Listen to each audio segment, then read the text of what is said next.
हाँ जी, नमस्कार। स्वागत है आप सभी का HMWB एकेडमी पर और स्वागत है सीखो पाइथन सीरीज के एक नए एपिसोड में। आज की इस वीडियो में हम बात करने वाले हैं कुछ कॉमन एरर्स के बारे में, कुछ कॉमन एक्सेप्शन के बारे में जो ज्यादातर प्रोग्रामिंग करते वक्त हमें एनकाउंटर होती हैं। तो इन सारी चीजों को कैसे हैंडल करना है, कैसे डीबग करना है कि किस चीज में एरर आ रहा है, कुछ कॉमन एक्सेप्शन है, हम उनको समझने की पूरी कोशिश करेंगे। यहाँ पे हम टोटल 4 एक्सेप्शन के बारे में पढ़ रहे होंगे। आप इन्हें एरर भी बोल सकते हो। First one is name error, second one is type error, third one is syntax error and the last one is indentation error. ये बहुत ही ज्यादा कॉमन मिस्टेक्स हैं जो कि एज अ बिगिनर आप कर सकते हो। तो इन सारी चीजों का आपको पता होना चाहिए कि कैसे इसको फिक्स करना है और क्या क्या तरीके इस्तेमाल कर सकते हैं। तो पहली चीज देखते हैं नेम एरर। अब ये नेम एरर आता क्यों है? जब भी आप किसी वेरिएबल या फिर फंक्शन को कॉल करने की कोशिश करते हो बिना उसे डिफाइन किए, यानी कि उसकी वैल्यू नहीं पता है हमें, या फिर फंक्शन है तो कहीं डिफाइन नहीं है और आप उसको कॉल करने की कोशिश कर रहे हो, इस केस में आपको आएगा नेम एरर कि ये नेम डिफाइन नहीं है। इसको एग्जांपल से समझते हैं तो ज्यादा समझ में आएगा। जैसे यहाँ पे मैं एक प्रिंट कर रहा हूँ डी।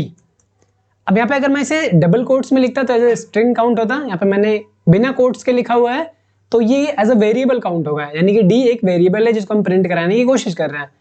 बट अगर हम प्रिंट कराते हैं तो you can see name error, D is not defined. आप डी को एक्सेस करने की कोशिश तो कर रहे हो, डी को यूज करना चाहते हो, बट डी डिफाइन ही नहीं है। तो ये हमारा वेरिएबल का केस हो गया। सिमिलर केस आता है हमारा फंक्शन का। लेट्स से फू नाम का एक फंक्शन है, ठीक है, उसको हम कॉल करने की कोशिश करते हैं तो यू कैन सी ये बता रहा है कि फू नाम का फंक्शन डिफाइन ही नहीं है। ठीक है, अगर इस एरर को हमें हटाना है तो हमें क्या करना होगा? फू नाम के फंक्शन को डिफाइन करना होगा। अगर हम इस फंक्शन को डिफाइन कर लेते हैं एंड देन कॉल करते हैं तो देखना कोई भी इश्यू नहीं आएगा। अगर आप यहाँ पे प्रिंट कर लेते हो ज्यादा अच्छे से समझ में आएगा। रन कराने पे आपको आउटपुट मिल रहा है फू। तो जब भी कोई ऐसा वेरिएबल या फंक्शन इस्तेमाल कर रहे हो आप जहां पे वो डिफाइन नहीं है तो ये एरर देखने को मिलेगा। आपको ये लाइन नंबर भी बताएगा। जैसे यहाँ पे प्रिंट डी, इस वाली लाइन में एरर आ रहा है और जो भी एरर है वो क्या है? Name D is not define. तो डी आपको क्या करना पड़ेगा? डिफाइन करना पड़ेगा।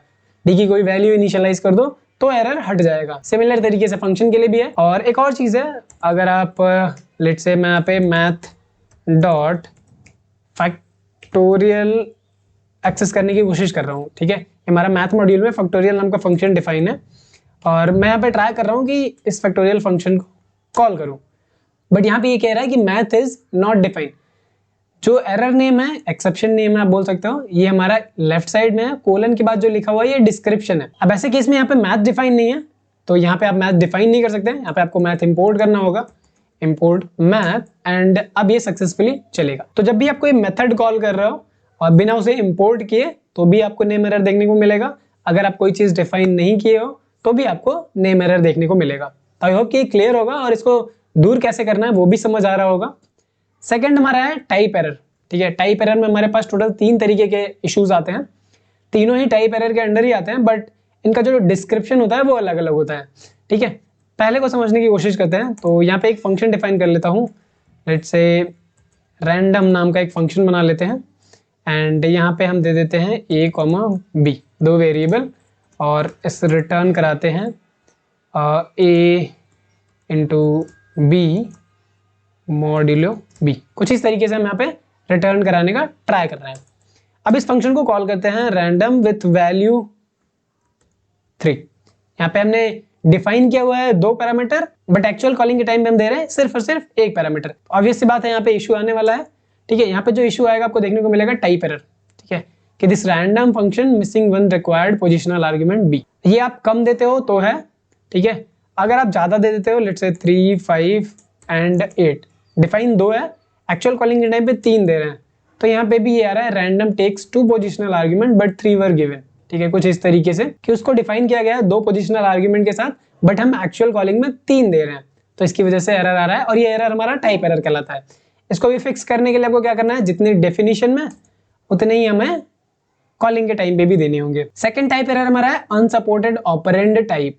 ठीक है, दिस एंड दिस। अब ये एरर कब आता है?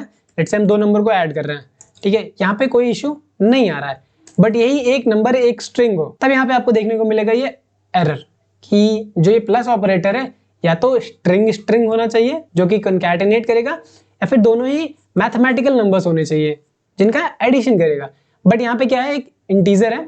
आप अगर डिस्क्रिप्शन देखो यहाँ पे int एक है, दूसरा str है, जिसकी वजह से ये ऑपरेशन परफॉर्म नहीं हो पा रहा है और हमें टाइप एरर देखने को मिल रहा है कि दोनों का ही टाइप डिफरेंट है। एंड थर्ड की बात करें, ऑब्जेक्ट इज नॉट इटरेबल और सब्सक्रिप्टेबल। लेट्स से नम्स नाम की लिस्ट है जिसमें कुछ नंबर्स हैं, ठीक है। अगर हम यहाँ पे एक्सेस करने की कोशिश करें नम्स ऑफ 0, तो यू कैन सी यहाँ पे हम एक्सेस कर पा रहे हैं। बट यही अगर हम यहाँ पे एक नंबर नाम का वेरिएबल ले लेते हैं जिसमें हम 123 स्टोर कर देते हैं, एंड अब यहाँ पे हम ट्राई कर रहे हैं नंबर ऑफ 0, ये हमारा एक इंटीजर है, हम इसको सबस्क्रिप्ट के थ्रू एक्सेस करना चाह रहे हैं, ठीक है। बट ये एज ए सिंगल नंबर है तो आपको एरर देखने को मिलेगा कि इंट ऑब्जेक्ट डज नॉट सब्सक्रिप्टेबल। ये भी हमारा टाइप एरर की ही कैटेगरी में आता है। तो टाइप एरर की कैटेगरी में हमारे पास 3 एरर्स हैं। पहला कि फंक्शन कॉलिंग के टाइम पे है, दूसरा हमारे पास अनसपोर्टेड ऑपरेंड टाइप, यानी कि जो भी ऑपरेशन आप परफॉर्म कर रहे हो उसके लिए जो ऑपरेंड है वो अनसपोर्टेड है। And third is object is not iterable और सब्सक्रिप्टेबल। अगर आप इस नंबर पे फॉर लूप अप्लाई कर रहे हो तो भी नहीं होगा। अब दूर करने के लिए क्या है, आपको इसको इस तरीके से एक्सेस नहीं करना है, ठीक है। आपको इस तरीके से भी नहीं लिखना है। तो जब भी आपको कुछ इस तरीके का एरर देखने को मिलता है, इसका मतलब है या तो दोनों को इंटीजर में कन्वर्ट कर दो अगर आप एडिशन चाहते हो, अगर आप कॉन्कैटिनेशन चाह रहे हो तो दोनों को ही स्ट्रिंग में कन्वर्ट कर दो। तो कुछ इस तरीके से आप दूर कर सकते हो। Third one is syntax error. अब ये सिंटैक्स एरर आपको तब देखने को मिलेगा जब आप कुछ गलत लिख रहे हो। गलत इस सेंस में कि पाइथन में वो उस तरीके से डिफाइन ही नहीं किया गया है। जैसे अगर हमें कोई एलिमेंट प्रिंट कराना है तो हम क्या देते हैं, जैसे प्रिंट हेलो करा रहे हैं, तो ये हमारा करेक्ट वे है प्रिंट स्टेटमेंट का। बट अगर हम यहाँ पे पैरेंथेसिस हटा दें और फिर रन कराने की कोशिश करें तो you can C syntax error, unexpected end of file while parsing. यहाँ पे ये पैरेंथेसिस एक्सपेक्ट कर रहा है बट गिवन नहीं है, और जिसकी वजह से ये सिंटैक्स कि पाइथन में प्रिंट फंक्शन को इस तरीके से डिफाइन ही नहीं किया गया है। आपको पैरेंथेसिस के अंदर जो भी लिखना होगा वो लिखना होगा।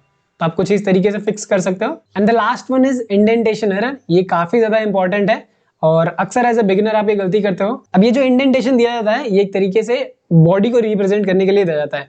अगर आप इफ स्टेटमेंट में कुछ लिख रहे हो, लेट्स से इफ ट्रू, तो आप क्या करोगे, इंडेंटेशन दोगे। यहाँ पे जो इंडेंटेशन है वो हमारा 4 स्पेसेस का है बाय डिफॉल्ट। इंटरहेट करते हैं तो वो यहाँ पे ये 4 स्पेस ऐड कर दे रहा है। अगर आप यहाँ पे 4 स्पेसेस की बजाय 3 स्पेस देते हो, ठीक है, 1 2 3, और यहाँ पे आप प्रिंट कर रहे हो, ठीक है, प्रिंट हेलो, तो आपको कोई एरर देखने को नहीं मिलेगा। आप इंडेंटेशन में कितने भी स्पेस यूज कर सकते हो, 1 2 3 4 5 6 जितने भी आप स्पेसेस देना चाहो दे सकते हो, बट 0 स्पेस नहीं दे सकते। अगर हम इसको इस तरीके से लिखे कि इसको मैंने बैक कर दिया and now if I try to run it, तो यहाँ पे आपको देखने को मिलेगा इंडेंटेशन एरर कि इफ के बाद ये इंडेंटेशन मांग रहा है। अगर आप यहाँ पे सिंगल स्पेस भी दे देते हो तब भी ये इंडेंटेशन में कंसिडर होगा। तो याद रहे, जब भी आप कोई ऐसा स्टेटमेंट लिखो जिसके लिए हमारे पास बॉडी की रिक्वायरमेंट है तो वहां पे हम इंडेंटेशन का इस्तेमाल करेंगे। इंडेंटेशन के लिए आप कितने भी स्पेसेस का इस्तेमाल कर सकते हो। याद रहे 0 स्पेस का यूज नहीं करना है, एटलीस्ट एक स्पेस तो होना ही चाहिए। और दूसरी चीज आपको ये याद रखनी है कि सेम इंडेंटेशन आपको हर जगह यूज करना है। अगर आप एक स्पेस दे रहे हो तो हर जगह एक स्पेस ही दो, अदरवाइज कभी कभी होता है आपको ये प्रॉब्लम फेस करने को मिल जाएगी कि वहां पे अलग इंडेंटेशन, यहाँ पे अलग इंडेंटेशन, तो वहां पे भी इंडेंटेशन एरर देखने को मिलेगी। आपको इस चीज का ध्यान रखना है। वैसे अगर स्टैंडर्ड की बात करें तो इंडेंटेशन के लिए हम 4 स्पेसेस का यूज करते हैं, तो आप भी अगर 4 स्पेसेस का यूज करो तो बेटर होगा, और नहीं तो फिर आपकी मर्जी, जो भी इस्तेमाल करना चाहो इस्तेमाल कर सकते हो। तो आई होप कि वीडियो अच्छी लगी होगी। अगर वीडियो अच्छी लगी तो please like this video, channel पे नए हो तो सब्सक्राइब कर दो। मिलते हैं हम हमारे नेक्स्ट वीडियो में, तब तक के लिए कीप लर्निंग, बाय बाय।